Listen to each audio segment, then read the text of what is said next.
Imagine you are sitting in you know, uh, a completely sterile testing center. Oh, the absolute worst feeling. Right, just staring at your computer screen. Mhm. You are taking the BCBA 6th edition exam, and you read this scenario. A student is sitting perfectly still in a classroom, completely silent, just staring blankly at a white wall. Okay, I can picture it. And the question asks you, is this a behavior? And if you immediately thought, no, they aren't doing anything. You just failed that question. It's like the ultimate trap for candidates, honestly. It really is. Welcome to another deep dive, everyone. I am your host, an experienced BCBA professor, and joining me today is a grad student who is quite literally in the trenches of exam prep right now. Hey, everyone. Yeah, I have a massive stack of materials on the table today. Rigorous ABA workbooks, the BAS 6th edition study guide, and just a mountain of BCBA mock exams. And our mission today is to completely demystify domain B.1, Yeah. identifying and distinguishing among behavior, response, and response class. Which sounds deceptively simple, right? Like you look at the test content outline and think, oh, it's just basic vocabulary. I can gloss over that. But it is the absolute bedrock of applied behavior analysis. If you don't get these definitions right, the rest of the exam is going to be an uphill battle. Not just the exam, but in clinical practice, too. I mean, if you define a target behavior incorrectly, your baseline data is just flawed from day one. Exactly. And the treatment plan you build on top of that inaccurate data, it's going to fail. You could end up reinforcing the exact thing you're trying to reduce. Right. So we need to make sure you're analyzing these concepts like a seasoned behavior analyst, looking way past what a client is just, doing to understand the actual mechanics. So let's pull from your study guide and look at the formal operational definition of behavior. Johnston and Pennypacker describe it as the interaction of a living organism with its environment. Characterized by a detectable displacement in space through time. Which, that honestly sounds more like quantum physics than psychology. It really does. But I guess behavior analysis kind of is the physics of human action. That's a great way to put it. We are moving away from traditional psychology, which, often studies the unobservable mind. We focus strictly on observable movement. Right, because of that displacement in space through time part. If there's no physical movement, two independent observers can't simultaneously see the action happen. And if two people can't see it happen at the exact same time, you cannot establish inter-observer agreement, IOA. Boom. Without IOA, your data is completely subjective, scientifically useless. I actually remember my first week in a clinic as a brand new RBT. I was tracking a client, and I wrote down on my data sheet that the client was agitated. Oh, no. Let me guess what your supervising BCBA said. Yeah, she took one look at it, handed it back, and told me to try again. And I didn't understand why until I realized agitated is a state of being. Right. You can't measure a state of being reliably across two observers. My definition of agitated might look completely different from your agitated. And test writers exploit that exact misunderstanding. They will give you a scenario where a client is hungry or anxious or acting aggressively. Being hungry is not a behavior. It's a state of deprivation, an unobservable internal state. It functions as an establishing operation, right? Yeah. Making food more valuable, but it is not an action. Exactly. Now, if the client walks to the refrigerator, grasps the handle, and pulls the door open. That physical displacement in space is the behavior. Right. And there's a brilliant, famously morbid memory strategy for the exam to help you filter out those states of being, the dead man's test. Oh, I love the dead man's test. It's so straightforward. The rule is just if a dead man can do it, it is not a behavior. So let's apply that. Pull a specific mock exam question from your stack there. Okay, here's one. The question asks candidates to identify which of the following is not a behavior. The options are polishing a car, tapping a foot, wearing glasses, or sweating. Okay, let's break that down. Polishing a car and tapping a foot, those involve physical movement. A dead man definitely cannot do those, so those are definitively behaviors. But the trap here is wearing glasses. Right, because a dead man can wear glasses. You can place glasses on a deceased person, and they will continue to, wear them indefinitely. Because wearing glasses is a static state. But the physical act of reaching out, picking up the glasses, and sliding them onto your face. That is an action. A dead man cannot put glasses on. Now, what about the last option? Sweating. Candidates throw that out all the time because it doesn't feel like an active choice. Like you don't choose to sweat. But sweating is a respondent behavior. It's an autonomic, physiological reflex of a living organism reacting to an environmental stimulus, like a spike in temperature. And a dead man cannot sweat. Therefore, it passes the test. It's a behavior. The study guide also uses the example of getting blown over by a strong gust of wind. Right. A dead man can get blown over by the wind. Mm-hmm.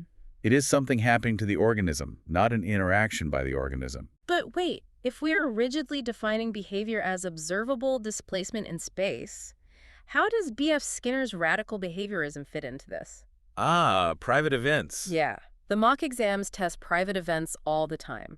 Things like silent, internal thinking. I can't observe your thoughts. So how is a thought a behavior? Well, methodological behaviorists argued we should only study what we can see from the outside, but Skinner threw that completely out the window. He argued the skin isn't some magical boundary, right? Exactly.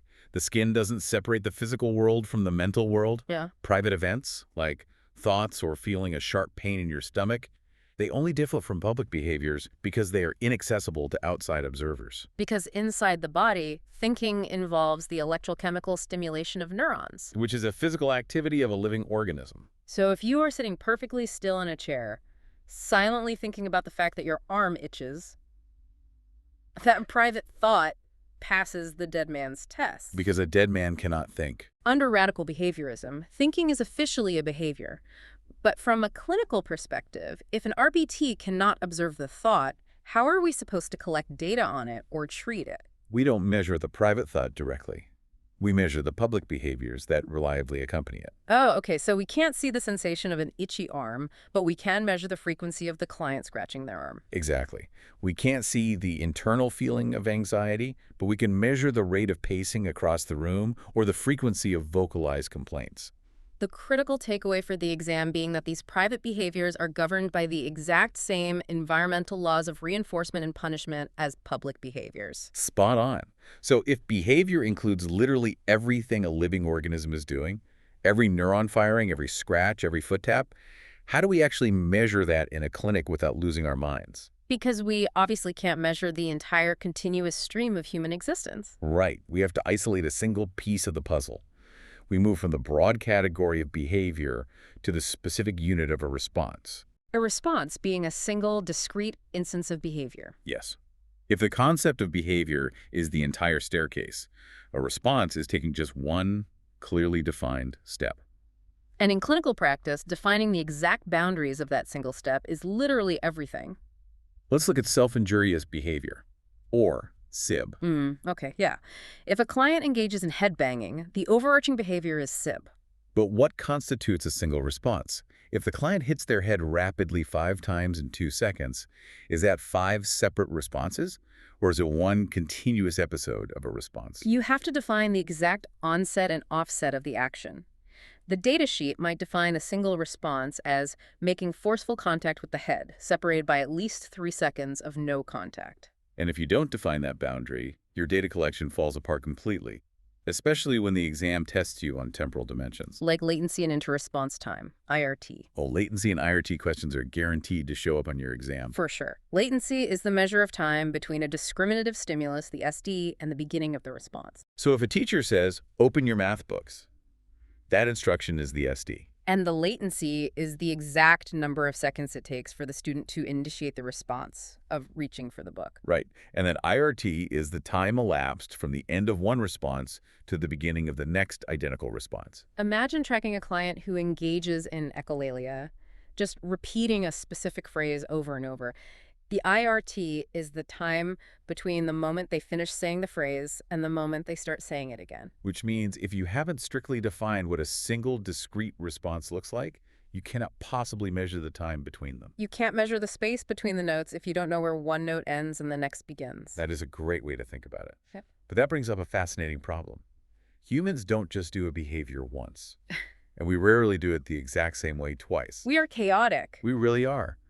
A client might throw a tantrum, but, on Monday they throw a pencil. On Tuesday, they rip up a worksheet. And on Wednesday, they just scream. So how do we categorize all those variations? We group them into a response class, a collection of individual responses that share a specific similarity. And the exam will aggressively test your ability to distinguish between the two ways we group them, by form, which is called topography, or by function. Let's start with topography. Topographical response classes are groups of behaviors that look identical. They share the same physical shape and space. The study guide uses the example of swinging a baseball bat. swinging a golf club, and swinging a heavy kettlebell at the gym. If you just record the physical movement, the extension of the arms, the rotation of the hips, the velocity of the swing, they share the same topography. But the BACB study materials specifically note that topographical definitions are rarely the primary focus in applied behavior analysis. Why is that? Are you saying a kid politely raising their hand to answer a question and a kid throwing a heavy wooden desk across the room could technically be considered the exact same thing in the eyes of a behavior analyst? Absolutely. Wait, really? Yes. If both of those actions result in the teacher stopping the lesson, walking over to the student and speaking to them, they belong to the exact same functional response class. Because topography just tells us what the behavior looks like. Function tells us what the behavior actually achieves in the environment. Both raising a hand and throwing a desk, in this specific scenario, serve the exact same function, gaining attention. That completely reframes how you look at a classroom or a clinic. A functional response class is a group of behaviors that produce the exact same effect on the environment, regardless of how wildly different they look. And this is the entire mechanism behind functional communication training, FCT. Oh, FCT questions are everywhere on the exam. Countless questions. So let's say a client screams at the top of their lungs every time a difficult reading assignment is presented. A functional behavior assessment reveals the screaming is maintained by escape. The teacher removes the assignment to calm the room down. So the BCBA steps in. They don't just try to suppress the screaming, they implement FCT. They teach the client to hand the teacher a laminated card that says, "Break, please." Right. Screaming until your face turns red and silently handing over a small piece of paper. They look completely different. Their topographies are miles apart. But you are intentionally putting them into the same functional response class. Escape. By teaching a socially acceptable response, the break card, that serves the exact same function as the problem behavior, you can reinforce the appropriate behavior and put the screaming on extinction. You're just swapping out a maladaptive topography for a socially valid topography, but keeping the environmental payoff exactly the same. Because if you don't match the function, the intervention fails. You trigger a massive extinction burst. And test writers love to trick candidates with questions that present behaviors with identical topographies but completely different functions. They want to see if you'll take the bait and treat them as the same response class. Let's give a concrete example of that trap. Imagine a scenario where a child is crying. Topographically, the action is identical in both situations. Tears, red face, vocal crying. Okay. In scenario A, the child trips on the playground, scrapes their knee, and cries. In scenario B, the child is in the grocery store checkout line, the parent denies them a candy bar, and the child cries.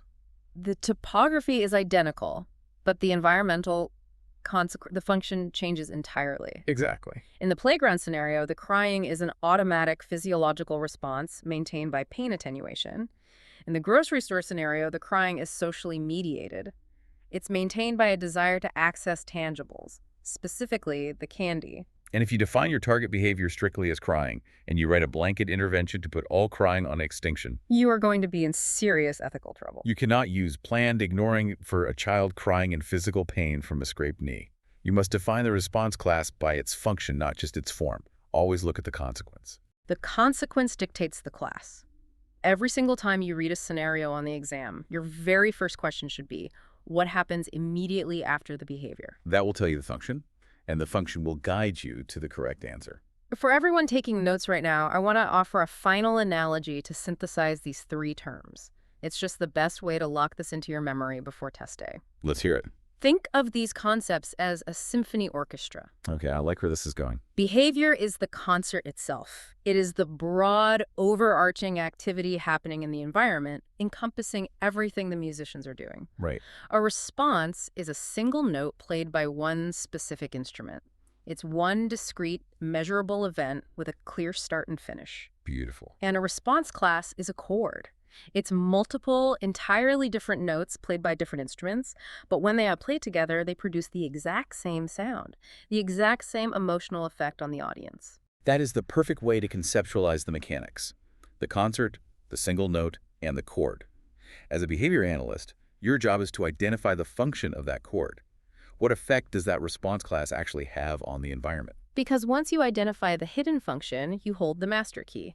You can introduce a completely new note, a new socially valid replacement behavior that achieves the exact same effect. It really changes the way you look at every human interaction.